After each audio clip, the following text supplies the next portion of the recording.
Hey, it's Randytbird out here in Arizona on a Sunday morning. Beautiful day. A few clouds here and there, but it's really nice. Just out for a ride. Yesterday went up to the mountains with the family and went up by Strawberry, Arizona. Also stopped at the Tano Natural Bridge, which is an arch, not unlike the ones they have in Utah, whatever, and the stream flowing through it. And it's a bit of a hike to get down there to see it, but this old man and his wife and son, we made it down and checked it all out, and then huffed and puffed our way back to the top. It was really good. It was good to see. I had lived in Arizona for most of my life, and I'd never been there, so you can check that one off the list now. So, and anyway, just out for a ride on the Dyna today. I was thinking about possibly opening old wounds and the Dyna discussion. Are they still relevant? I think absolutely they are. They've got a feel to them that's unlike any other Harley-Davidson motorcycle. I've had a couple of them and I really like them. And when you compare them to the, I have a 17 Street Bob now to go along with my 2020 Heritage or 2022 Heritage 114, and when you talk about comparison, it's almost apples and oranges here with the two. The Dyna is an older design. The frame geometry and that rubber mount design going all the way back to probably the early 90s when they came out in 91. I remember the Dynas that came out. I've had both an Evo Dyna and I've had twin cam Dynas in 3 different sizes, actually, 88, 96, and 103s, and this one being a 103. When you compare the two to the M8 Street Bobs, totally different animals, different frame architecture, different mechanics. About the only thing you could say is familiar is the transmission. So they both have the 6 speeds, but as far as motors go, is the 114 or even the 107 a superior motor? It is much more sophisticated, yes.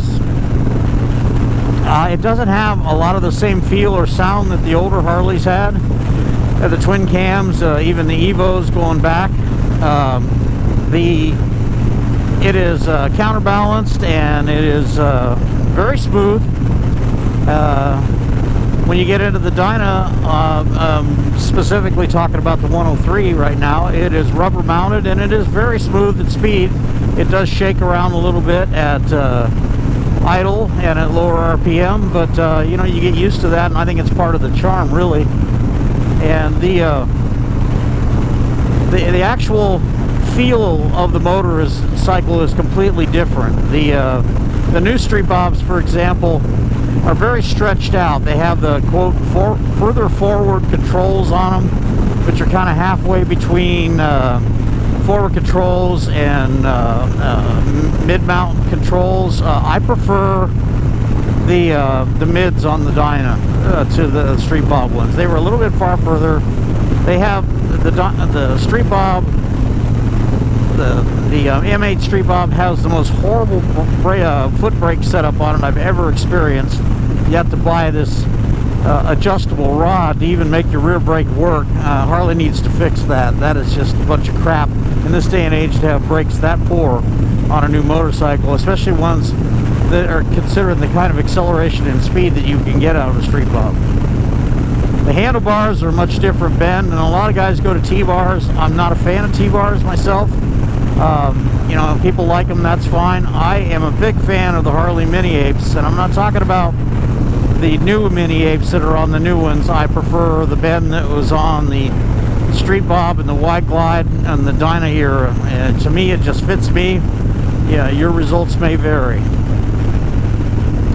But people ask, do the monoshock chassis handle better? I think it does respond better, at least stock, to road conditions and handling wise. The front end is pretty much the same, but You put a decent pair of shocks like Olin's or Fox or any of the different ones, Legends, those kind of shocks, if you change them out, then you get a much better controlled situation with the Dyna. I personally think the twin shocks just look more right on the Harley, and I just think that the way the bike sits overall is it's just more to my liking. And you know, Dyna's got a huge following, they got a huge aftermarket, and people are doing crazy things with them, and they continue to do so. Although the fervor and the anger at the change out, I was one of them, honestly, to the M8 and the new chassis, the Softail chassis, seemed like heresy to some people. But you know, I've gotten through it and over it. I've learned to appreciate both. I think in the long run, the M8 Street Bob and the M8 variants of that Softail are probably superior motorcycles technically, but when it goes back to the way they feel, the way they ride, the way they sound, I think the Dyna wins head over hands with that.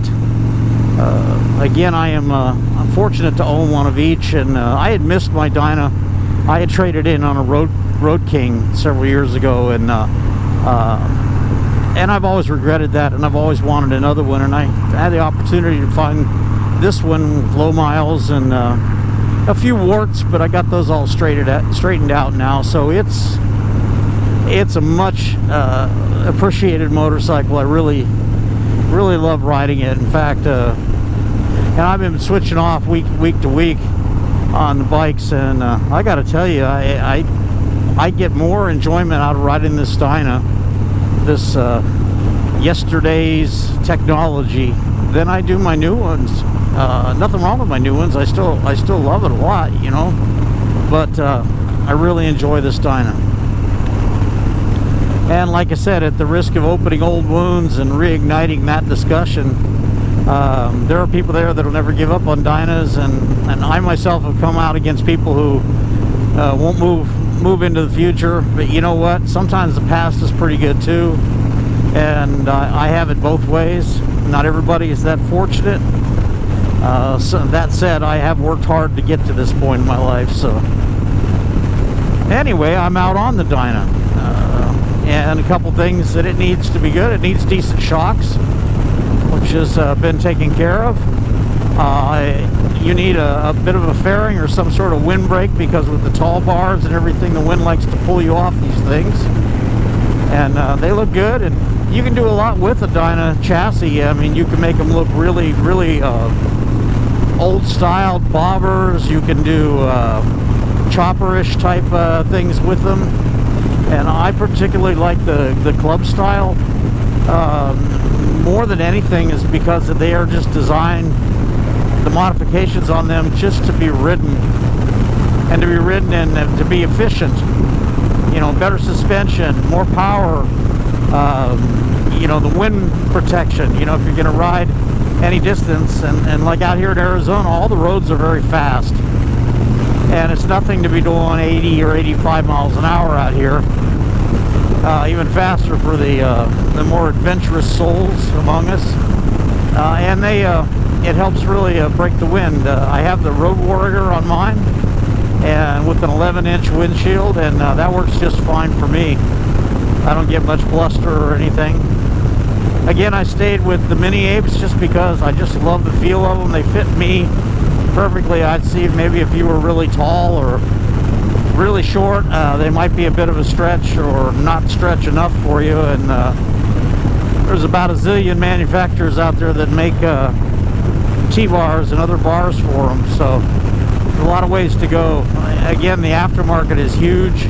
There's been a lot of research, a lot of engineering that went into Dynas, and that continues to this day. I mean, people are building some really cool M8 Street Bobs, M8 Lowrider S's. Lowrider S is a whole other story, really. I mean, they're doing some amazing things with that. That ST is pretty cool, and you know, Harley's moving on with what they want from people. I still think there's a place for a Dyna style chassis, and I'm hoping that Harley at some point manages to put that big M8 motor in a Dyna style chassis with twin shocks and whatever.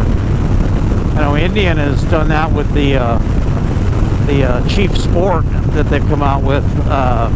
They've kind of like picked up where Harley left off with the Dynas, and haven't ridden one, probably won't. They're very expensive, and the dealers here that sell them pack on the extra fees. They're multi-brand metric dealers that sell them for the most part, and they pack on the fees, and your $18,000 motorcycle ends up costing you $25,000. And to me, that more than anything, and I've had friends that said the same thing, more than anything, that would keep me from owning an Indian at this point. I think they've proven themselves reliable and powerful, and pretty good looking in most cases. I'm not a big fan of the giant balanced fenders and everything, although that is their heritage. You know, be what you think about Indians or not. I personally think this is Polaris with an Indian name. The real Indians died in the 1950s for various reasons. They were unwilling to change. You know, when I talk about Harley changing and people getting upset about it, well, there's your example. Indian didn't change, and they went out of business. And then for 50 years, every charlatan and fast buck artist tried to make a copy of Indian, and they all ended up being pretty much crap until Polaris bought them out. So, you know, kudos to Polaris for reviving that. But as far as originality and claiming 102 years in business, nah. Harley's pretty much the only one that has stayed in business this whole time. So I appreciate that. I'm kind of a traditionalist. Anyway, I've been talking about that. Again, like I said, at the risk of opening old wounds, I'm just going to bring it up. This is Randytbird out here in sunny Arizona on my Sunday morning, just out for a ride before it gets too hot. I hope you're all doing well, and if you haven't subscribed, please do. Subscribers have been lagging a little bit here lately, although I'm still doing really well, and I'm still very appreciative. If tell a friend, maybe you've already told all your friends. Well, tell some people you don't even know to check me out. This is Randytbird out here in Arizona. Thank you all for viewing. I'll talk to you later.